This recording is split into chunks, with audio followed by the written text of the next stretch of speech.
Le Paris Saint-Germain tape encore une fois l'AS Monaco, cette fois-ci au Parc des Princes, 4-1. Dans un match où non, Ousmane Dembélé n'a pas inscrit un triplé mais il a inscrit un doublé. Le meilleur buteur de la Ligue 1 a inscrit ses 15e et 16e buts en championnat, ainsi que ses 20e et 21e buts, toutes compétitions confondues, étant définitivement le meilleur buteur de l'année 2025 avec déjà 13 buts inscrits en seulement 7 matchs. Ousmane Dembélé est donc sur une saison de 27 matchs joués, 23 matchs commencés pour 21 buts et 5 passes décisives. Bradley Barcola a encore une fois ce soir fait une passe décisive, mais ce soir l'événement, c'est le premier but de Kvaratskhelia sous ses nouvelles couleurs. Le nouvel attaquant du Paris Saint-Germain s'est amusé dans la surface de réparation avec la défense monégasque avant d'inscrire son premier but et de le célébrer avec le Parc des Princes. Vitinha avait d'ailleurs inscrit le premier but de la rencontre sur un magnifique coup franc. Vitinha devient le premier joueur du Paris Saint-Germain à inscrire un coup franc depuis l'année 2023. Si João Neves n'a pas staté ce soir, avec Vitinha, ils ont montré qu'ils étaient une paire de milieux de terrain complètement redoutables, les meilleurs de tout le championnat et forcément l'une des meilleures d'Europe. Désiré Doué, lui, nous aura régalé techniquement toute la soirée et sa passe pour Dembélé est tout simplement magnifique. En fin de seconde mi-temps, Nuno Mendes a fêté sa prolongation de contrat avec une superbe passe décisive pour Ousmane Dembélé. En début de rencontre, le Paris Saint-Germain a célébré ses prolongations de contrat. Hakimi qui n'a pas joué de la rencontre, Luis Enrique, Vitinha et Nuno Mendes. Bref, le Paris Saint-Germain prend donc 13 points d'avance sur l'Olympique de Marseille qui jouera demain et 16 points d'avance sur l'AS Monaco, préparant donc au mieux sa future confrontation en Ligue des Champions face au Stade brestois. Je vous parle sérieusement. Le Paris Saint-Germain ne m'a pas laissé cette impression depuis l'époque de Zlatan, depuis l'époque de Thiago Motta. Je peux pas être énervé. Ils nous ont surpassés tout simplement en fait. Entre l'utilisation du ballon, leur capacité à garder le ballon, l'intensité mise dans leur pressing, c'est parce que c'est ça la clé du jeu d'Enrique. Le pressing qui s'intensifie après une perte de balle pour avoir une récupération haute pour pouvoir continuer à construire, à grignoter la défense. Vous voulez qu'on fasse quoi? Le PSG, laissez-nous tranquille. Allez jouer en Première Ligue. Allez jouer en Première Ligue là-bas, ils vont vous répondre. Liverpool, Arsenal, City, ils vont vous répondre. Nous, on n'est pas armés en fait. On n'est pas armés. Les individualités aussi. Ousmane Dembélé qui m'aime pas. Tout le temps contre Monaco, il nous tue. Sur la saison de sa vie, il est à son prime. Personne va parler. En fait, ces deux milieux-là, ils jouent pas à notre football. Ils jouent au football américain. Parce que l'intensité qu'ils mettent au milieu de terrain, c'est impressionnant. Pourtant, notre milieu de terrain, avec Magassa et Zakaria, ils ont pas fait un mauvais match. Tu prends leur prestation individuelle, ça n'a pas été un mauvais match. C'est juste que, devant eux, ils avaient deux milieux, mais tellement exceptionnels, c'était trop dur.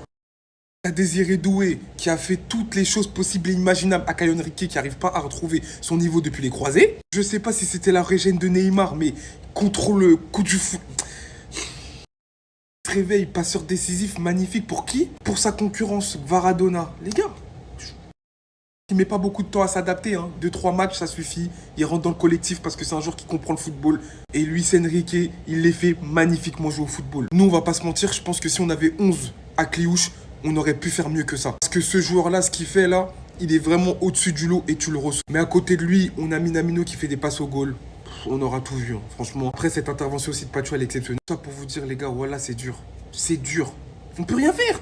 Pourquoi t'as pas fait ça au Barça? Pourquoi, Ousmane? Pourquoi t'as pas fait ça chez nous? Là, actuellement, c'est plus Dembélé. Là, c'est Dembélé Nazario. À quelle heure Dembélé fait ça? À quelle heure? But contre Lyon, doublé contre Monaco, but contre Monaco, doublé Saint-Etienne, but vs City, but vs Reims, Stuttgart, Brest, Monaco, mais c'est trop. Ça me fait trop bizarre de dire ça, mais Ousmane Dembélé, il est dans les meilleurs joueurs de 2025, si ce n'est le meilleur.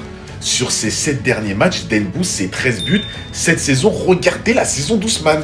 27 matchs, toutes compétitions confondues, 21 buts, 5 passes D. Je pense, les gars, je retourne ma veste. Je pense qu'on est en train d'assister au prime d'Ousmane Dembélé. Moi, pour moi, c'était à Dortmund.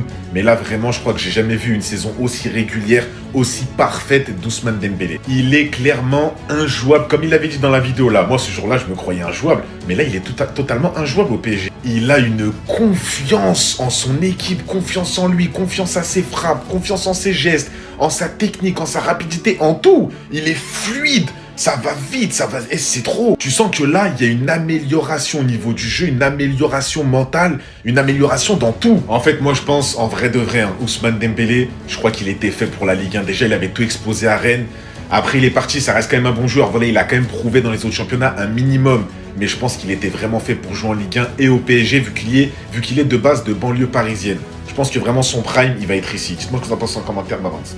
Bon les gars, je viens de rentrer du Parc des Princes et Ousmane Dembélé, on va pas se mentir, on n'arrive plus à comprendre.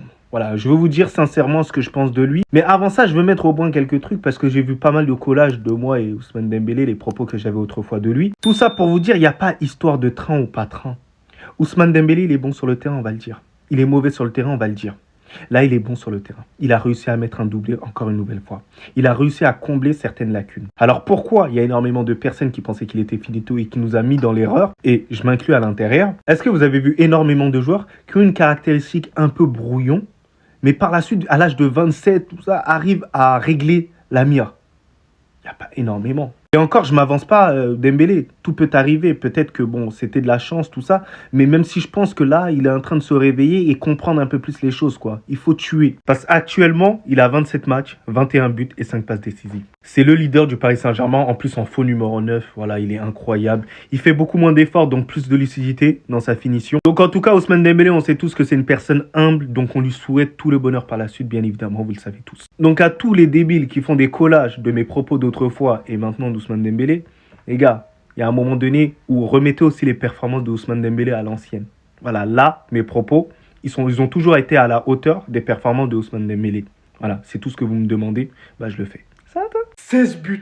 Là, il y a plus qu'une montre en enjeu. Vous avez pas compris que dans son radar maintenant, c'est le ballon d'or. Comment se dire qu'Ousmane Dembélé est le 9 qui manquait au PSG à Luis Enrique? Là, dites-vous que c'est lui qui avait le ballon, il combine avec son coéquipier, vient terminer ça correctement. Le deuxième but, regardez son placement. Après une incroyable course de Nuno Mendes, tel un vrai renard de surface, il vient terminer ça. Sur les 7 derniers matchs, Ousmane Dembélé, c'est 13 buts. C'est surtout meilleur buteur de l'année 2025. C'est surtout 27 matchs, 21 buts, 5 passes D cette saison. C'est surtout bon prétendant pour le ballon d'or, disons les termes. Il visait la Patek, c'est le top 3 du ballon d'or qu'il a pour l'instant. Mais tout cela ne passerait pas, bien évidemment, sans l'excellent groupe, l'excellente cohésion du Paris Saint-Germain actuellement. Ne pas oublier que c'est Luis Enrique qui lui a donné cette discipline, qui lui a donné la hargne, qui a fait d'Ousmane Dembélé le meilleur buteur aujourd'hui. Qui par la même occasion a prolongé pour 2027 et nous montre petit à petit l'achinement, les phases finales de son projet. De ce Paris Saint-Germain qui était en reconstruction et qui commence à renaître de mille feux. Avec tous ces jeunes joueurs qui ont tous volonté de montrer des choses, qui ont tous envie de jouer, qui ont tous envie de montrer que le Paris Saint-Germain c'est quelque chose. On se dirige petit à petit sur une vraie équipe. Désiré Doué, regarde. J'ai pas d'autres mots en fait. Ce qui s'est passé aujourd'hui, c'est la confirmation de quelque chose. C'est la régène de Neymar Junior, qu'est-ce que tu veux que je te dise? Il manque plus qu'un sombrero. Il manque plus qu'ils mettent un sombrero et là c'est bon. Quand t'es sûr de toi, tout va. Vitinha qui vient de déclarer, on est trop fort. Quand t'es sûr de toi, quand t'es sûr de ton équipe, pourquoi douter? Affirme-le! Ben Seguir, n'oubliez pas qu'il avait déclaré, je ne vois aucune équipe supérieure à nous. Aucune. Chez eux, on a gagné. Chez nous, on a gagné. Merci. Ça, c'est 10 jours classiques chez Ousmane Dembélé en 2025. 29 janvier, triplé. 1er février, triplé. Aujourd'hui, doublé. Et il va continuer. Le prime d'Ousmane Dembélé au PSG, je ne l'attendais pas. Je suis tellement heureux de voir ça de mes propres yeux, les gars. On est en train de le vivre. On s'est fait charrier de baiser par les Barcelonais parce qu'on l'avait acheté 50 millions. Et apparemment, 50 millions, c'était trop. Désiré Doué, c'est ça qu'on aime, c'est ça qu'on veut.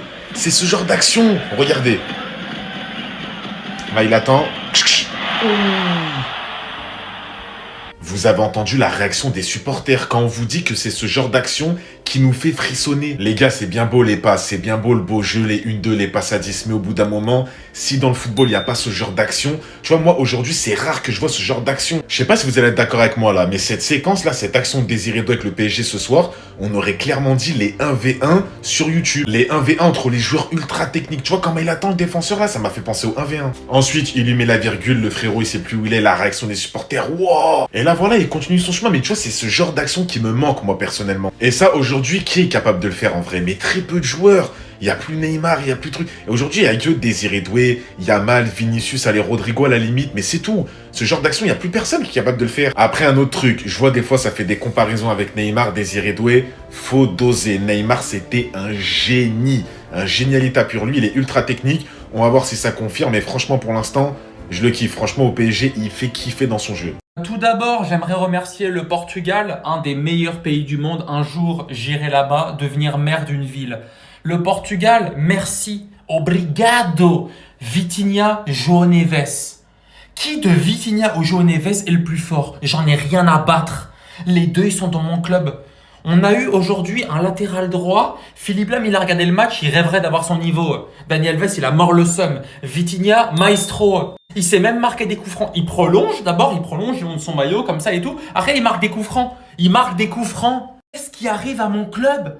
Qu'est-ce que mon club est en train de devenir, les gars? Et en plus, on a le privilège d'assister au prime de Dembélé. Nous, on était moqués parce qu'on l'avait acheté 50 millions. En plus de ça, on a un défenseur qu'on a recruté cet été, inconnu, qui devient incroyablement fort aujourd'hui, un des meilleurs défenseurs de la Ligue 1. Regardez, sans ça, il y aurait but. Voilà, pas de chaud, je te remercie. Qu'est-ce qui nous arrive? Milieu relayeur aujourd'hui. Est-ce qu'on a tous vu son niveau? Aujourd'hui, c'était la régène de Neymar Santos, sauf que ça fait plusieurs matchs. Une fois, ok. 2 fois, ok.